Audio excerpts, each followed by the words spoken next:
The Arctic, northernmost region of the world, known for its unique wildlife. Let's see how do those animals fight against the harsh climate of North Pole.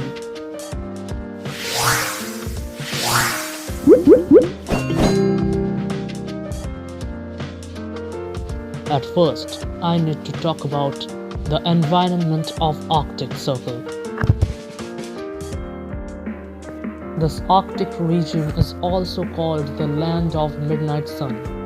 The primary cause of the midnight sun is tilt of the Earth's axis relative to the orbit around the sun.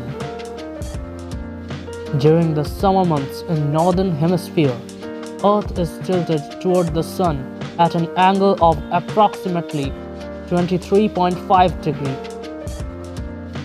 This phenomenon exposes the Arctic Circle to the sun. As a result, the daylight triggers an explosion of life, which is called environmental frenzy. The minimum temperature in Arctic coastal waters is 4 degrees centigrade, while the air temperature can drop to minus 20 degrees Celsius. Sea remains warm due to the Gulf Stream, which prevents water from freezing and allows the life to survive. Aurora borealis, or the northern lights, is another cosmic phenomenon which is caused by sun. The solar wind meet Earth's magnetic field and collide with atoms in upper atmosphere, which generates the northern lights. But this cosmic phenomenon can only be seen in dark Arctic winters, and this phenomenon gets removed by the light emitted from moon.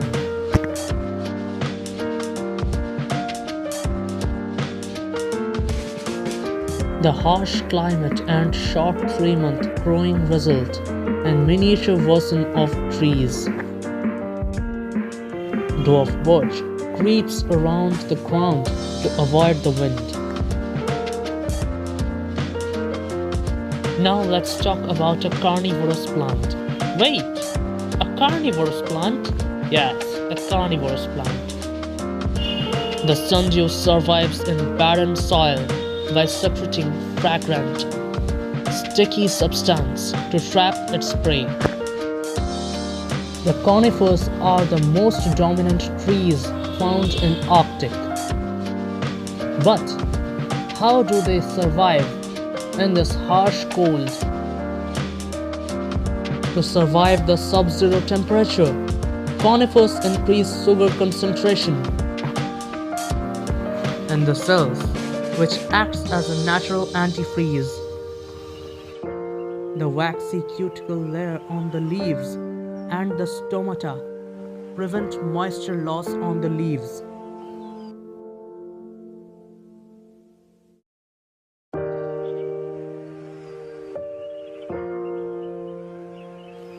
Let's start with the king of the Arctic Ocean. The orca uses coordinated acoustic signals to orient and communicate.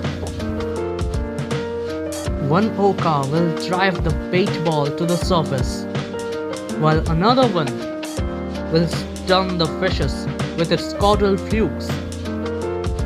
Power, speed, intelligence, communication, and raw strength make them the king and the apex predator of the Arctic Ocean.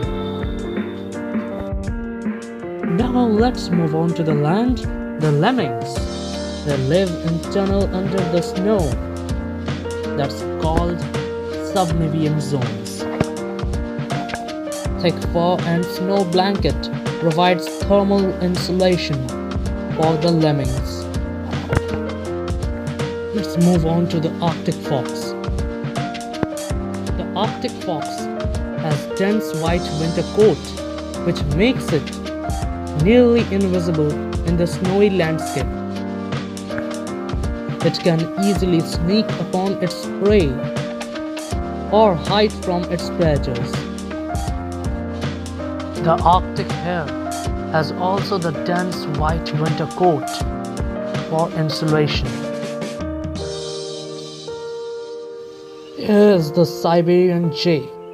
This bird survives by stockpiling food. After that, it can eat throughout the dark winter days. While the whooper swans spend summer in Scandinavian lakes, eating the algae. As soon as the winter arrives, they migrate to warmer regions. They will return at the beginning of the spring. Now I will talk about a true seabird. The kittiwake spends entire winter out at the sea. In spring, they breed on the coastal cliffs. All the individuals fight over nesting spots. This fight can lead even to death. The puffin is another popular bird found in the Arctic region. This bird digs underground and burrows to protect their chicks from sea eagles. Now let's discuss about a bird who is known for its record for migration. It migrates over 20,000 kilometers from north to south pole or the vice versa. These Arctic terns are flying legends of Arctic. Now let's move on to the top predators. The brown bear. They hibernate for 6 months without food or water. Due to hibernation, half of their body weight is reduced. They spend entire summer feeding to regain that weight by autumn. But what do they eat? They eat berries, crabs, salmons, carrions, and sometimes they hunt on reindeer. But brown bear isn't the most dangerous animal here. It's the polar bear, the largest land carnivore in the world. The summer is lean time for the polar bear. They depend on fasting and rely on huge fat resources. They become active hunters during spring. Warm coat covers legs and even the broad soles of their feet, which prevents them from sinking into the deep snow and provides insulation against ice. But are those paws only for walking? Nope. A single strike from the bear's paw can decapitate you. Each paw is equipped with 5-inch long claws. Those are razor-sharp knives.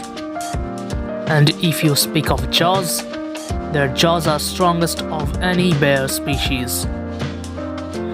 You can escape from a lion, but if you meet polar bear, it's your last day. It's said that the bite force of this bear can be 12,000 pounds per square inch. That pressure is enough for severing your neck from your thorax. 25th December is coming. Then how can I forget the iconic animal of Christmas? Yes, you're right. I was talking about the reindeer. They migrate in large herds to summer pastures. They migrate to the islands, which are free of predators. They swim by icy fjords, aided by buoyant coats. During winter, they feed on lichens. Lichens produce arsenic acid. How do they digest it? Thanks to their gut microbial system. And in summer, They move to windy mountains or coastal sandbanks. They use the cold breeze and pant to regulate their temperature during summer. Blood from internal organs transmits warmth to the cool blood returning from legs. Their unique circulatory system prevents the legs from freezing and the core body temperature from dropping. So, this was all about the life in Arctic. Thanks for watching. Don't forget to like this video and please subscribe the channel if you are new.